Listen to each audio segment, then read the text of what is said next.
Yeah, well, here we have the Q&A session, which I think we enjoy. Everybody out there seems to enjoy it. But it is interesting, and it's nice to answer questions that people are interested in, or points that people are interested in, rather than rabbit away on different subjects that nobody's got any interest in at all. So we'll start with Lindsay Mason. How much would you recommend is the ideal annual mileage to keep a classic car ticking over, but also keep its condition and value? Wow, that is a difficult one. We say the more the merrier, but there is a limit, of course. I mean, the most important thing, I think, Lindsay, is to perhaps not use the car through the poor weather, you know, with salt and such like. So most definitely lay it up from, I don't know, end of November maybe, or something, middle of November around through till end of February or something on that sort of line, early March perhaps. But at the same time, my advice is whilst you don't want to take it on the road, if you've got the facilities to maybe just start it up, move it backwards and forwards, pump the brakes, use the clutch, just to make sure that everything is still moving to some extent, that is the massive help. I would suggest you do that. Don't just park it, cover it up and forget about it and go to it and think it's going to start and perform the same way, in the same way that you put it away. It's not going to happen. So do that. But as far as the mileage goes, and to keep its value, I don't think it's got any bearing on it much at all, really. It's condition at the end of the day. You know, we say whether a classic car's done 32,000 or 36,000 miles, it don't really matter. There's no difference in value. So the main thing is condition, and use it just sparingly, very sparingly, even if it's up and down the drive, in and out the garage or whatever it might be, all through the winter. That's the way to do it. Another one from Max Murray. What's the most unusual place you've been to collect a vehicle? Wow.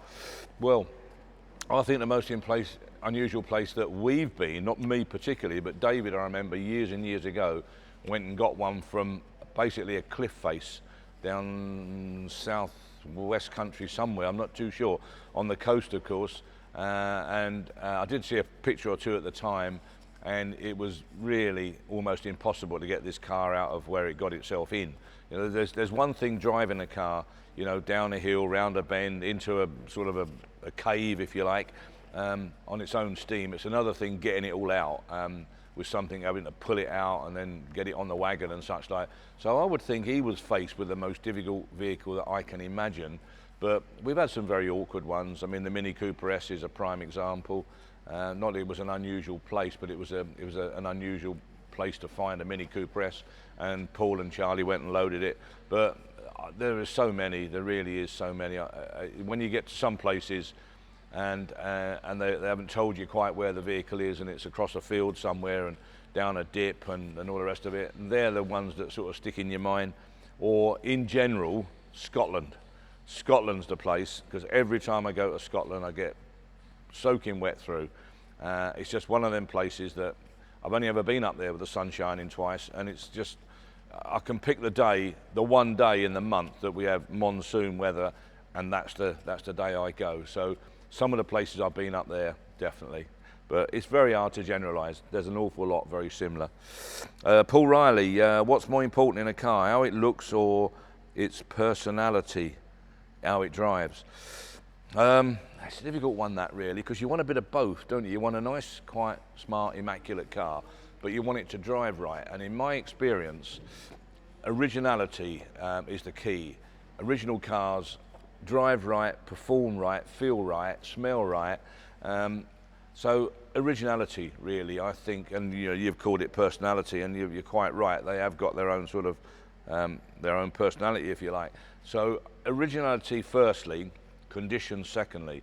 If you can combine the two with not so much immaculate cars are lovely, but we're all scared to use immaculate cars. You know, really nice, smart, you know, very attractive cars in lovely condition, they're the ones, but originality is the most important. And to qualify that, I remember, it always sticks in my mind, we bought and sold a Healy 106 that was one family from new, little untidy on the bodywork, usual sort of knocks and dents and bits and pieces, not a lot, but untidy.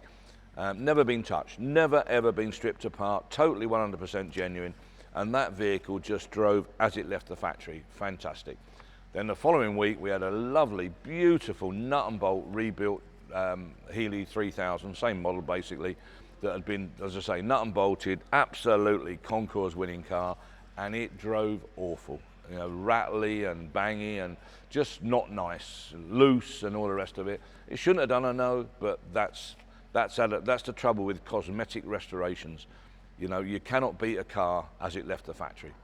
Another one here, sorry to delay this. It's Jeff Clark. Would you have a go at drag racing? No, I don't think I would really. I'm not keen on drag racing. I'm not keen on racing that ruins an old car. You know, I cringe a little bit with these rallies of old and vintage cars and what have you. I know it's great fun and it's great spectator sport, but it must make me cringe a little bit really. I'm a little bit more civilised. I like road rallies, reliability trials and such like that. But drag racing, it's never appealed to me. No, it really is one sport that I've never had any interest in at all. Sorry. Heather Pullen, would you ever buy an electric? No. Would I ever buy an electric car? No. No, definitely not. Absolute rubbish. No, short-term fix. 20 years, all be over, done, finished. It can't work. It didn't work all them years ago. It didn't work in 1904. It won't work now, I can assure you. It's impossible. You know, it's a pipe dream. And people annoy me when they say, I want to buy an electric car and save the planet. Where do you think electric comes from? You know, is it just there? You know, it's made, it's a pollutant itself in the manufacture of it, and it's not cheap, it's expensive. Rubbish, absolute rubbish. So no, I've recently been driving an electric-powered Morris Minor van, and interesting and intriguing, if you like, and different, but no, not for me. So forget that one. Jamie McGary, by the looks of it, how we Scottish self-imagine the car club. How in Scottish we imagine having a car club, having an outing and staging over Thornton Down in September. Is there a decent pub you'd recommend? Yeah, well, all Yorkshire pubs are good pubs, aren't they? You know, I've got to say that because I might go in one. And so yeah, any pub round here is fine. You know, in fact, if you give me a shout, if you're down this way and you actually do it, I'll come and have a pint with you.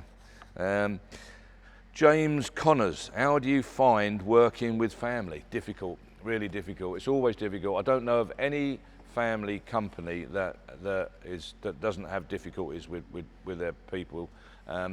Yeah, because you see, look, my boys have worked with me all their working life, and you expect more out of them than you do someone who works with you, an employee. You know, just by their nature and by your relationship, you expect them to go the extra mile, to do the extra bit of work, to spend the extra hours on doing something. So it does get a little bit difficult, really. And so they look at it very often, or in the early days they did. They're partners now in the firm. In fact, they own the firm. But in the early days, I know they regarded it as more employees, but personally they did, but I never did. So you get that bit of a clash. So my advice, if you can avoid it, do so. Okay, that concludes the questions for this Q&A. There are a number more that I'm sorry I haven't got round, but we'll be sure that we do answer those at the next Q&A.